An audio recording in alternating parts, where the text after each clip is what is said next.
Children of light, you have reason to shine.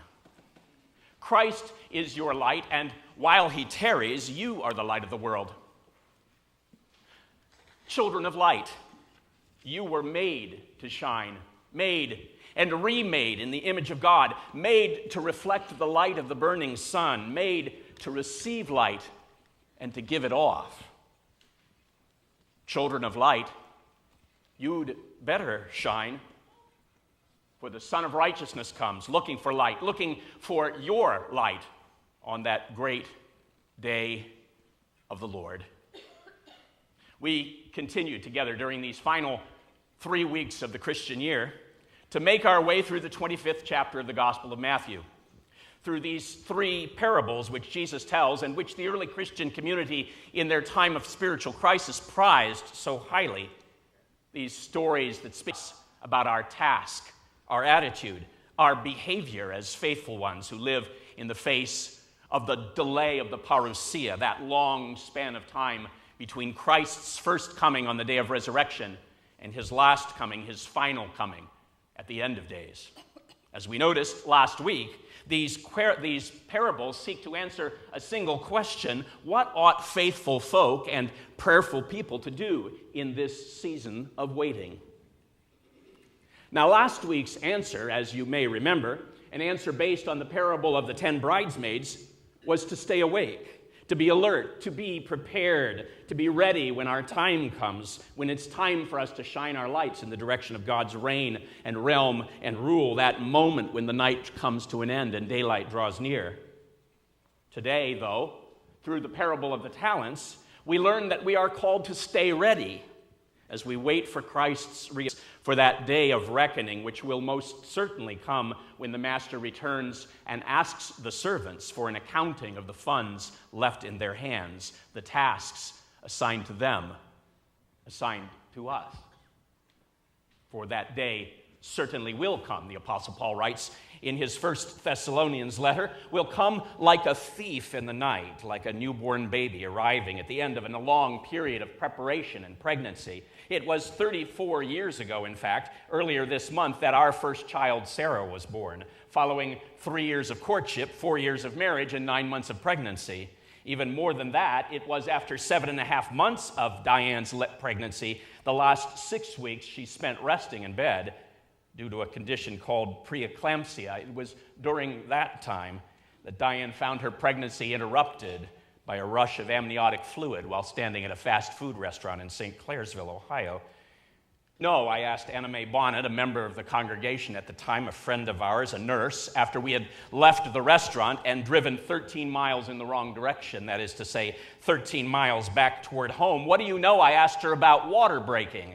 Well, after she ascertained that I wasn't talking about household plumbing, but rather about something much more personal and intimate, Anna Mae advised me to get back in the car and drive as fast as I could east to Wheeling, West Virginia, to the Ohio Valley Medical Center, some 25 miles from home. Well, that afternoon, that evening was November 9th. It was the next day, on November 10th at around 7:30 in the morning, that Sarah Rebecca was born, 6.5 pounds, 18 inches long.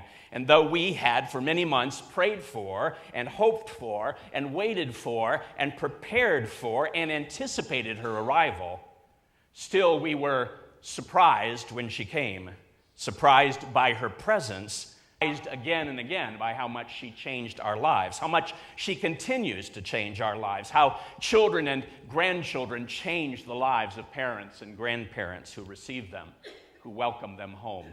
In much the same way, Paul says, Christ's arrival makes itself apparent in our lives and in the world, both gradually and inevitably, step by step and all at once, as God works over time to fulfill the promises God made to faithful folk so long ago on the day of resurrection. This Jesus whom you have seen, the angels announced to the astounded apostles as they stand gape-jawed and open-mouthed before the door of the empty tomb, this Jesus will come again as you have seen him go, bringing along with him the fullness of life which God longs that all would live. The glory of God, says the ancient Christian apologist and theologian, the glory of God is a human being fully alive. Such is our hope, our task, our dream, and our duty. For, as the parable reminds us, we too are to live in the meantime willing to risk, to use the gifts which we have been given for the sole purpose of bringing God glory.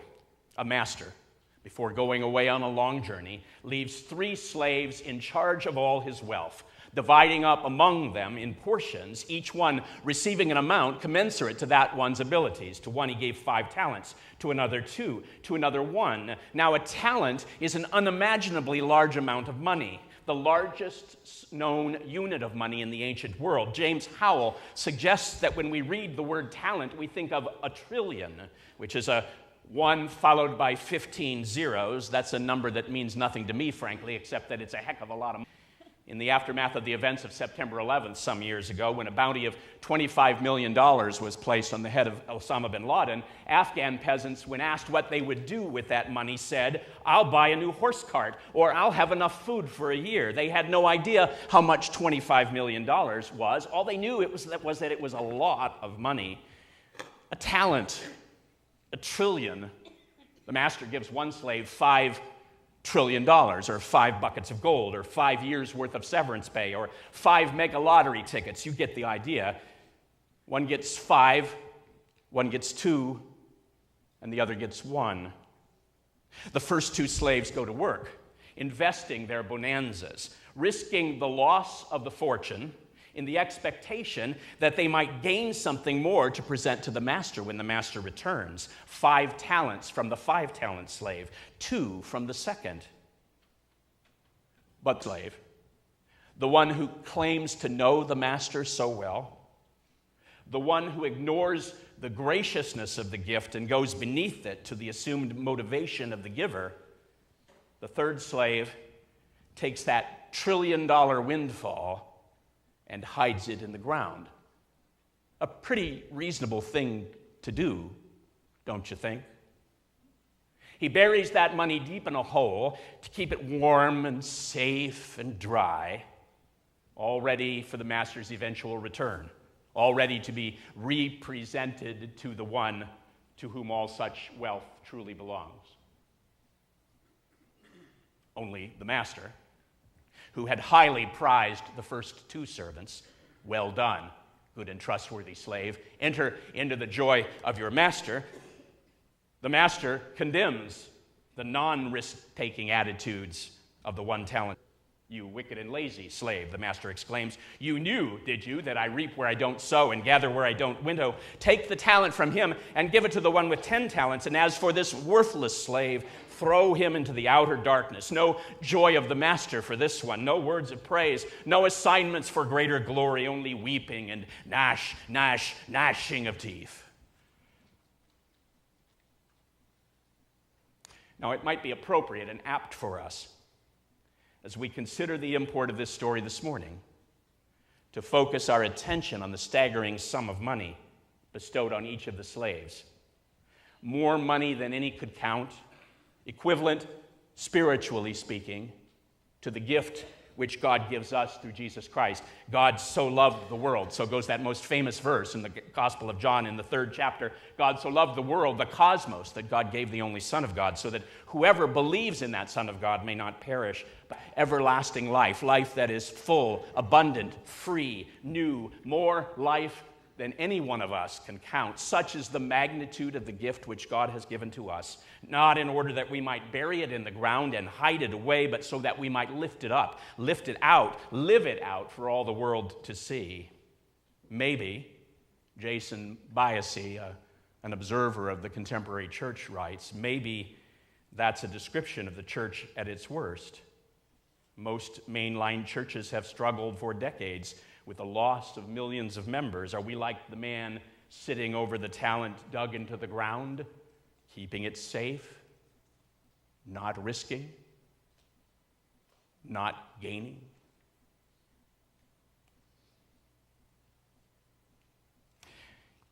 In the days and weeks after Sarah was born, my wife and I called everyone we knew to tell them the wonderful news. There was no Facebook then, no Instagram, no Pinterest, none of that stuff. We didn't even own a personal computer. We used this thing called a telephone. Telephone hung on a wall. And when you picked up the phone, you had to dial it to make the call. Sometimes you had to dial the operator to go through the operator to make the call. And here's another thing. It's not in my script, so if anybody's following along, I'm departing vastly from it. Do you remember the time when you called someone on the phone and the first question you asked wasn't, where are you? You knew where they were. They were standing by the phone, right? Now you call me on the phone, I could be in Alaska or Antarctica or anywhere, right? The first few months after Sarah was born, we called everyone we knew with the news. There's a photo in our family album, in fact, of my mom and Diane's mom standing next to each other in the room outside the labor room. I took that photo at the exact instant when I told them she was a girl. They looked like I looked, frankly, when Sarah said, "This is Samuel Joseph Gaither." I'll never forget the moment. I even posted that good news on the church sign the following week, that Sunday, at Belmont United Methodist Church in Belmont, Ohio, across the river from Wheeling, West Virginia.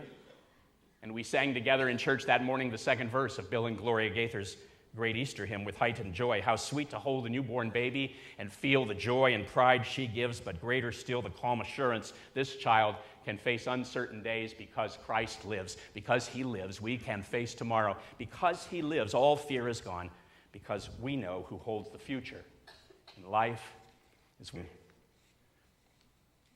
just because Christ lives." Children of light, you have reason to shine. Christ is your light, and while he tarries, you are the light of the world. Children of light, you were made to shine, made and remade in the image of God, made to reflect the light of the burning sun, made to receive light and give it off. Children of light, you'd better shine, for the Son of Righteousness comes looking for light, looking for your light on that great and terrible day of the Lord, offered up to you this day. In the name of the Father, and of the Son, and of the Holy Spirit. Amen.